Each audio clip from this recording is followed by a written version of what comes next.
सुशील भाई, आखिरी मेरा सवाल है। मेरे मन में ये बात आ रही है, मैं बार बार इसलिए कहता हूँ कि मैं इन सवालों का जवाब देने में बड़ा असमर्थ महसूस करता हूँ मैं।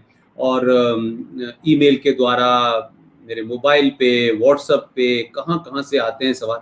लोगों का ज़्यादातर का ये कहना है कि ये जो डिस्पेंसेशन है, ये राष्ट्रवादी डिस्पेंसेशन है। एक लंबी मेहनत के बाद पूर्ण बहुमत की सरकार, 20 राज्यों में सरकार, राज्यसभा में बहुमत, लोकसभा में बहुमत, राष्ट्रपति आपका, उपराष्ट्रपति आपका, प्रधानमंत्री आपका, यानी कोई कोई कॉलम नहीं छूटा है। जब ऐसे में मेरा और आपका, आरएसएन का, जीटी का, सुशील पंडित जी का, ललित अंबरदार का, तमाम सारे जो 10-15 लोग देश में बोल रहे हैं, जिनके बारे में मैं लगातार कहता हूं कि भाई इनका कोई एजेंडा नहीं है, इनका कोई स्वार्थ नहीं है, ये अपनी बात कह रहे हैं आपको, और यही वजह है कि देश आपको सुनता है और आपकी बड़ी इज्जत करता है, और आपके एक एक शब्द को वो मानता है कि आप एक हर बार कोई ना कोई नए शब्द देते हैं। लेकिन मेरा सवाल ये है कि जब जब ये गुस्सा आपसे देखता है, जब कभी कभी मैं भी उस गुस्से में आ जाता हूं बंगाल को लेकर के, तो उनके मन में ये संशय होता है कि जो लोग इस सरकार को डायरेक्टली नहीं, इनडायरेक्टली नहीं, इस देश में जो राष्ट्रवाद की एक लहर है उसको बनाए रखे हुए हैं, ताकि दिल्ली कमजोर ना हो, दिल्ली के ऊपर असर ना हो, पहली बार कोई सरकार आई है वो काम कर सके। तो हम कोई सीधे तौर पे तो उनके प्रवक्ता नहीं है, लेकिन हमारी बातों से लोग ये इंप्रेशन निकालते हैं कि भाई आप राष्ट्र को मजबूत कर रहे हैं। तो राष्ट्र मजबूत हो रहा है क्योंकि एक राष्ट्रवादी सरकार है। अगर हमारी बातों से, हमारे गुस्से से, हमारे जो निष्कर्ष हम निकालते हैं, जो भी बात आप कहते हैं, उनके सामने सवाल होता है तो फिर क्या करें?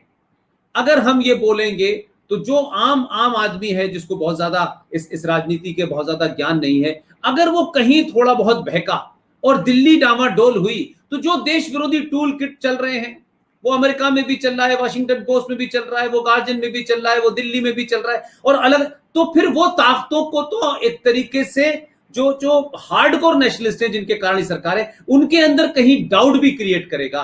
तो ऐसे में हम उनको क्या मैसेज दें कि भाई देखिए, हम सरकार की किसी नीति या किसी बात से नाराज हैं, हम ये नहीं कह रहे कि इसकी वजह से सरकार को हटा दो, सरकार को कमजोर कर दो। ये तो हम, ये मतलब मैं समझता हूं शायद आपका भी यही भाव होगा, मेरा भी यही भाव होगा, क्योंकि हम जो जो जो सिनारियो है, उस सिनारियो में हम कुछ रातों रात कोई नया पैदा नहीं कर सकते, हमारे पास वो शक्ति नहीं है। लेकिन जो ताकत हम लोग लगाते हैं दिन भर सुबह से लेकर शाम तक, वो हम एक ऐसी कॉन्स्टिट्यूंसी जो राष्ट्र पे कभी कंप्रोमाइज न करे और अपने लोगों का भी जो है जाकर के कभी कभी गलेवान पकड़े। लेकिन मैं बार बार उसको इस तरह भी कहता हूं कि भाई आप डराइए, धमकाइए, सब कुछ करिए, लेकिन गिराइए मत, क्योंकि गिराते ही आप देश विरोधी ताकतों के एजेंडे को फुलफिल करेंगे। उनका एजेंडा किसी भी तरीके से कमजोर हो, इस पे क्या कहेंगे ये तमाम सारे लोग जो बार बार कह रहे हैं कि अगर सुशील जी ये कह रहे हैं तो फिर हमें क्या करना चाहिए? क्या भाजपा को हटा देना चाहिए, भाजपा के खिलाफ माहौल बनाना चाहिए? अगर ये होगा तो उसका आखिर वो क्या होगा? तो मेरी भी ये कोशिश नहीं है, आपकी भी ये कोशिश नहीं है, तो क्या ऑप्शन है, वो क्या करें? देखिए, चुनाव तक एकदम से बात ले जाना, तो फिर किसको वोट दें? पप्पू को चुन लें क्या? मतलब ये भी मैं बार बार सुनता हूं कि आप जब भी विषय गिनाते हैं, विषय पर आप नीति की बात करते हैं, सिद्धांत की बात करते हैं, और आप उसमें विश्वासघात को रेखांकित करते हैं। आप कहते हैं कि ये देखिए यहां विश्वासघात है, तो बहुत सी भक्तों का, भजन मंडली का एकदम से तपाक से एक प्रतिक्रिया होती है। तो क्या करें? पप्पू को चुन लें? तो क्या करें? ममता को चुन लें? तो क्या करें? समाजवादी को, मुलायम को चुन लें? मायावती को चुन लें? अरे यार, हमने कब कहा कि आप उन्हें चुन लीजिए? अगर आपको भूख लगी है, खाना नहीं है, इसका मतलब ये थोड़ी कि आप जहर खा के पेट भर लेंगे। ऐसा तो कोई भी नहीं करता। इतना तो दिमाग आपको भी ईश्वर ने दिया है। लेकिन जिसको आप वोट देते हैं, जिसको आप सत्ता का आशीर्वाद देते हैं, आप उससे दो सवाल नहीं पूछेंगे, आप उससे काम तलब नहीं करेंगे, आप उसको आड़े हाथों नहीं लेंगे कि तू मेरी पीठ में खंजर क्यों घोंप रहा है। ये नीति लाने का क्या क्या मजबूरी है?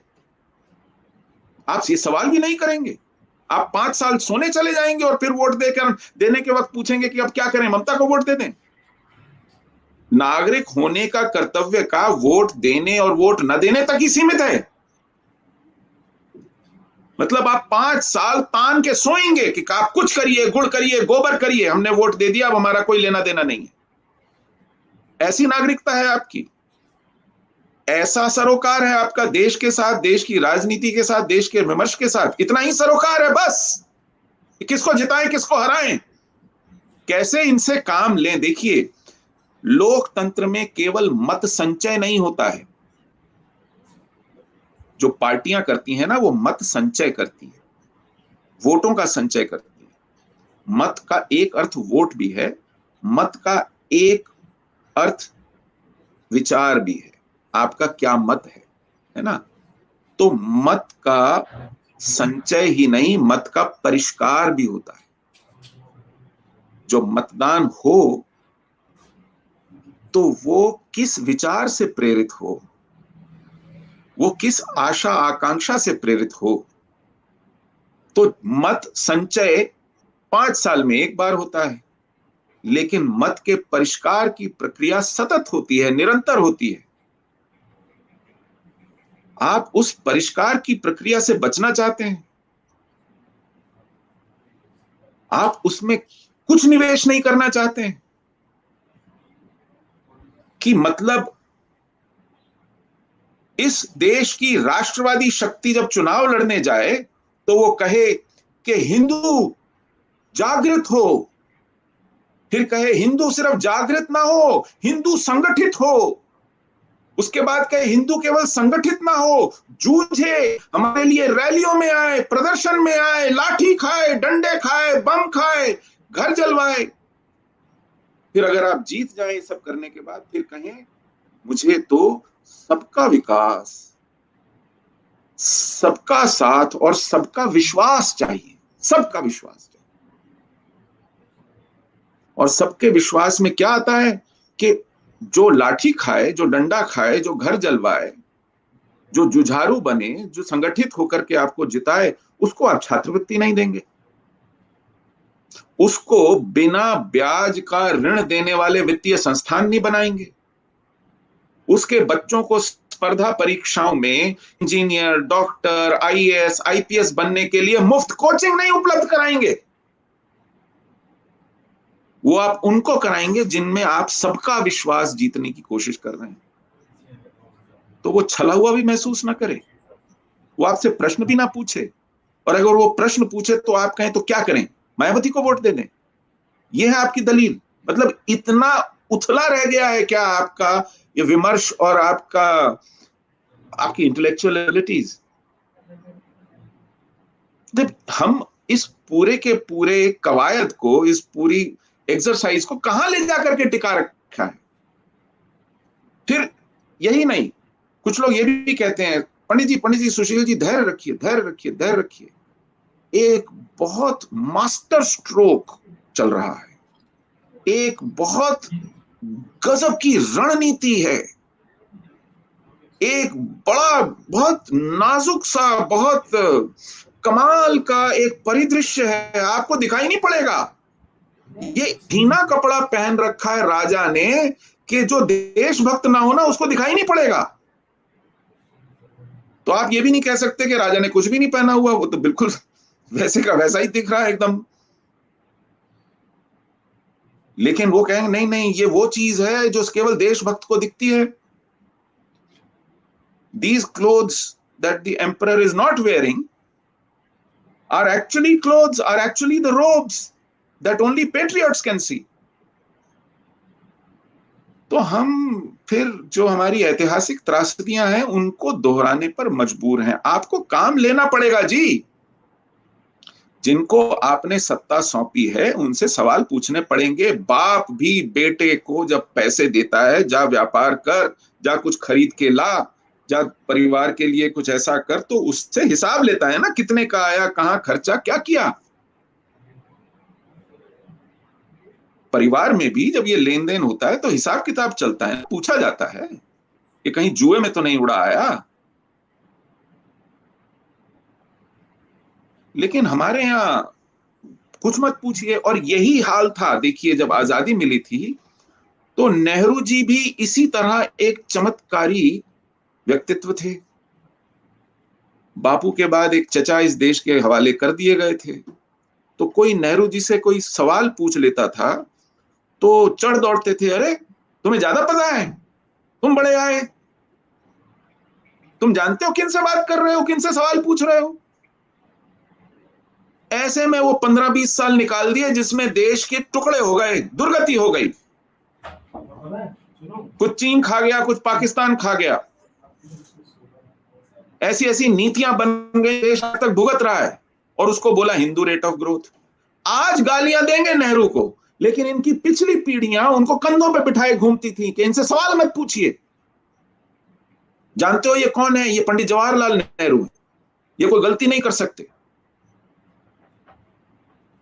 तो वही हाल फिर हम दोबारा कर रहे हैं। हमें कोई और नेहरू मिल गया है, उसको कोई और कभी कभी सनक आ जाती है, वो कोई भी फैसले कर लेता है।